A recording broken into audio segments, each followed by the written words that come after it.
You know, folks, being a parent is the toughest job in the world. It's 24/7, 365. And sometimes, our kids send out signals that they're struggling, that they need a little extra something from us. They might not come right out and say, "Hey, Mom, Dad, I need you to pay more attention to me." No, they don't do that. They communicate in different ways, often through their behavior. Today, we're going to talk about 5 common signs that your child might be craving more attention. Now, this isn't about giving in to every demand or spoiling them. It's about understanding their needs and responding in a way that's healthy and productive.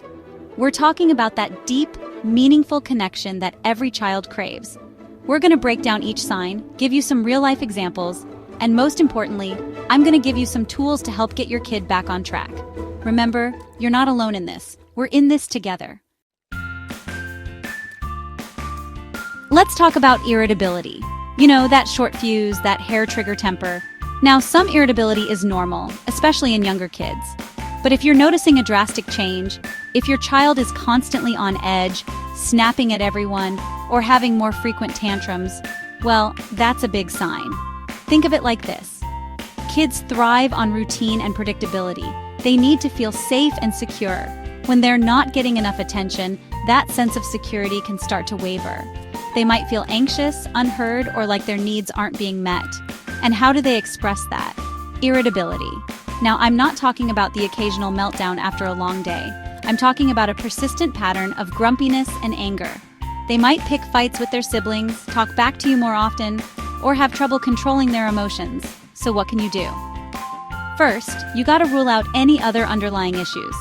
Is there something going on at school? Are they having trouble sleeping? Once you've addressed any potential medical or environmental factors, it's time to focus on connection. This means carving out dedicated time for your child, and I mean truly dedicated. Put away your phone, turn off the TV, and just be present with them. Play a game, read a book, go for a walk, whatever it is you do together, make it count. Okay, now let's talk about withdrawal. This is a big one, folks. When kids start pulling away from activities they used to love, it's a major red flag. Maybe they were all about soccer last season, and now they don't even want to go to practice. Or maybe they used to love their art classes, but now they just want to sit in their room. This withdrawal is often a way of coping with feeling overwhelmed or emotionally drained.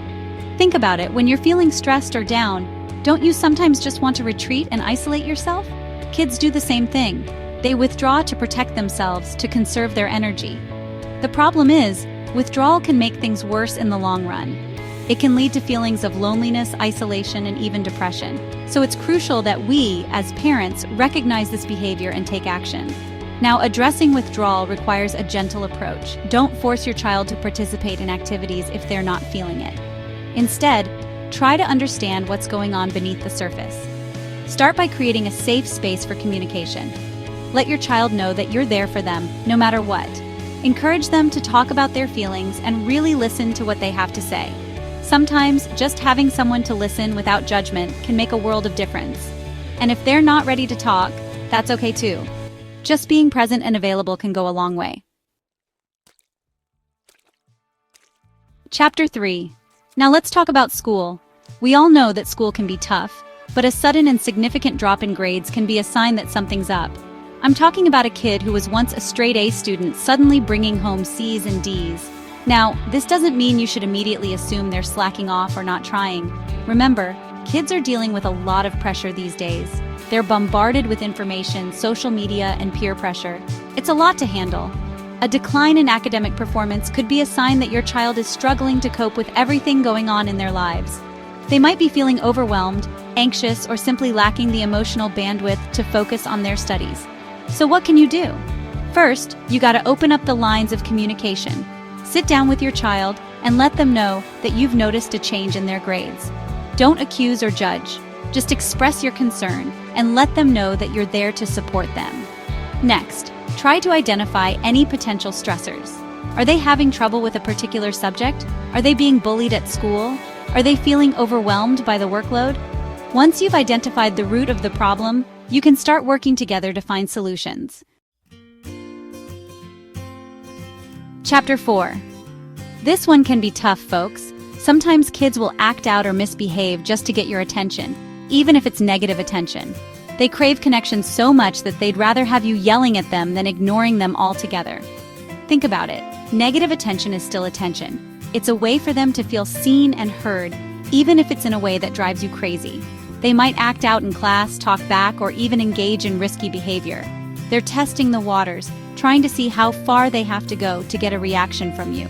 Now, I know it's easy to get caught up in the moment and respond with anger or frustration, but trust me, that's exactly what they want.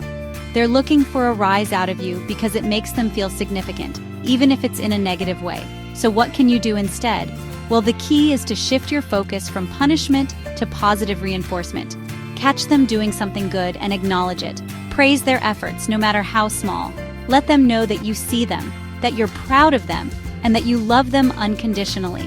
When you focus on the positive, you're filling their emotional cup with the good stuff, leaving less room for the negative attention-seeking behaviors. Chapter 5. Finally, let's talk about sleep. Sleep is crucial for a child's physical and emotional well-being. When kids aren't getting enough sleep, or if their sleep is disrupted, it can impact their mood, behavior, and overall health. Changes in sleep patterns can be a sign that your child is struggling with stress, anxiety, or worry. They might have trouble falling asleep, experience frequent nightmares, or wake up multiple times during the night. Now, occasional sleep disturbances are normal, but if you're noticing a persistent pattern of sleep problems, it's important to address it.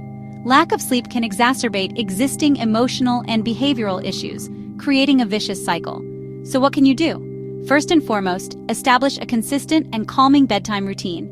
This could include a warm bath, reading a book together, or quiet playtime. The key is to create a sense of predictability and security around bedtime. Make sure their bedroom is a comfortable and relaxing environment. Keep it cool, dark, and quiet. And limit screen time at least an hour before bed. Outro. Look, being a parent is a tough job, but it's also the most rewarding job in the world. You know your child better than anyone. Trust your gut. If you sense something is off, it probably is. These 5 signs, they're not a diagnosis, but they're a call to action. They're your child's way of saying, hey, I need you. And your job is to listen and respond with love, understanding, and consistency. Remember, a little extra attention can go a long way in a child's life. It can make all the difference in helping them feel safe, secure, and loved. And that's what being a parent is all about. By paying attention to these signs and taking proactive steps, you can ensure your child feels valued and supported. Remember, a little extra attention can go a long way in their development.